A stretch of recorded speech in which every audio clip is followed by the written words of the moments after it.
is it in your life that you're trying to push away that aspect of yourself?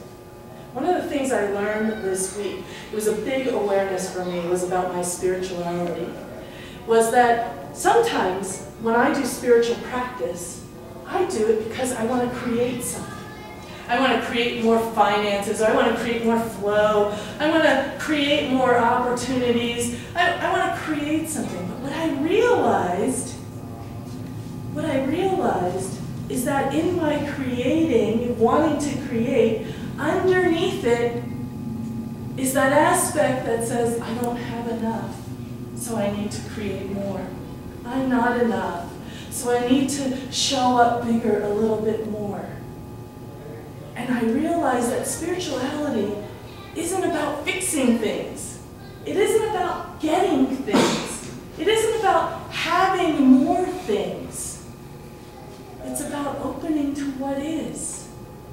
Because the truth is, life happens, and there are some really great things in life, and there's some really sucky things in life. And I'm saying that nicely.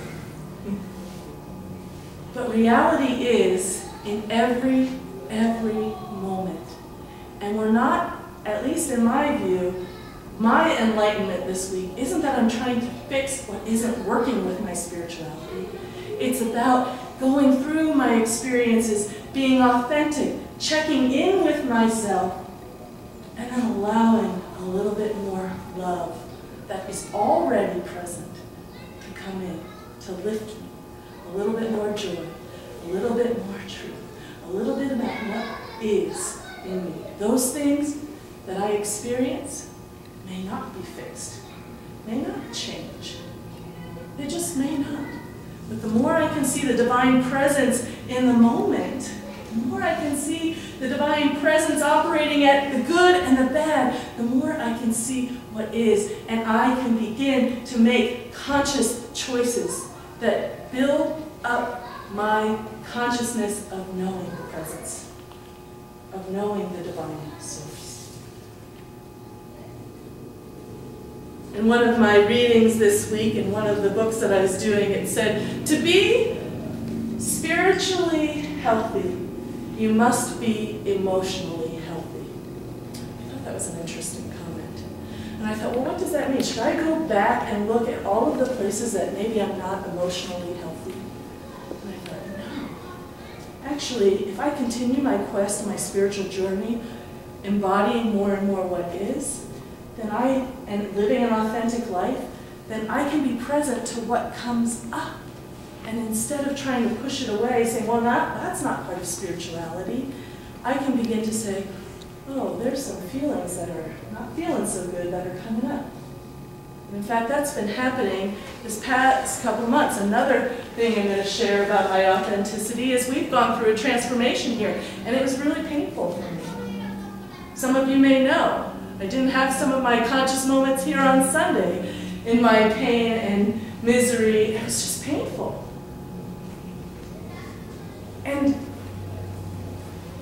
I, at first, started to push some of those things away, and then I thought, if I could actually see and look and see what's coming up instead of pushing them away, because what happens when you push them away? It's like a ball that you have in water. It's like, oh, well, that's a negative feeling. I'm going to push it down in the water, but then what happens? It pops back up again. You go, oh, wait, I don't want that to show. I'm going to push it down in the water. The water pushes that ball back up. And I thought, what if I could just play with the ball, feel the ball, allow what doesn't feel good to come in? Well, that was okay until I gave myself permission to feel, and all of this old stuff. And I thought, hey, I feel this. Why is this coming up again? Why am I feeling this crap again? And I thought, oh, because I'm authentic. I'm a whole self. This is part of me and part of God. And so I called my prayer partner, who happens to be a practitioner and a minister as well, and I thought, I'm going to just tell her all of this stuff. And I called her up, and she beat me to the punch. She said, we just came out of a workshop, and the leader of the workshop, which was actually Kathy Hearn, and she was here before, the leader of the workshop said, we need to heal our stuff. And so all of my stuff keeps coming up. And so she told me all of this stuff, and I said to her, tell me I'm the presence of love. And as she told me and cried and stuff, I became the presence of love for her. And then after that, she said, well, what's going on with you? And I said, oh, well, this. And she said, and I said, and I don't know how to spiritually heal. And I started getting into my story and buying into the illusion that I don't know how to do this and I don't know how to heal. And all of the years of school didn't prepare me for this stuff that's coming up. And she just said to me, let it all out. I will be the presence of love for you. And I went, oh. And as I started to feel it, as I started to, and some of it was uncomfortable, as I started to cry and release it, she said to me, allow the presence of love to fill in where you've pulled out the splinters. And I went, oh, that's what is. And I didn't have to do anything, but just be authentic. I didn't have to try to fix it. In fact, I can't fix some of it. I just had to allow it and know that the presence of love is what keeps me buoyant. That's the water. That's the water. That's why when you push the ball down, the presence of love says, no, this needs to be here, up here, so that the balls can float and don't need to be pushed down and pop up wherever they go. Because you ever play that game where you push the ball down, pop up? It's really funny when it hits someone in the face or makes a big splash and all of that stuff. So that's my message today, is that we can love all of ourselves. We can become authentic. Now, can you imagine, this thought just came in my mind, if we were all authentic and we all asked, how are you doing? And how that simple question isn't a fine anymore.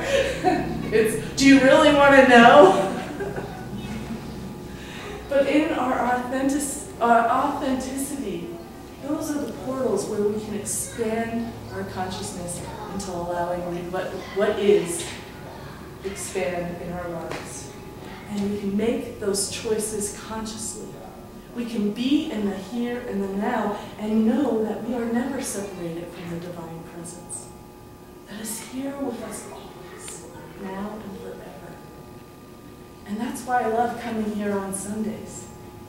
Because when we meet God in the eyes of our neighbor, when we feel the love that's in this room, when we feel the peace and joy that is here, I'm not usually thinking about anything else, except for allowing that what is to continue to expand and grow. And it's a beautiful, beautiful thing. And when we do that, we will do amazing things. We will do amazing things. So it's okay to be angry. It's okay to be frustrated. It's okay to feel like you're not having a conscious moment. Because no matter how we're feeling, we have done nothing to change what truly is. And this illusion that we see will never fully grasp what reality is. But we can pierce the veil of illusion and choose who we want to be in the moment. And I tried this yesterday as I was feeling bad. And I thought, well, this is interesting. And I thought, well, who do I want to be? And I thought, oh, well, I want to be the presence of love. So I can allow myself to feel, knowing that love is there. I want to be the presence of peace.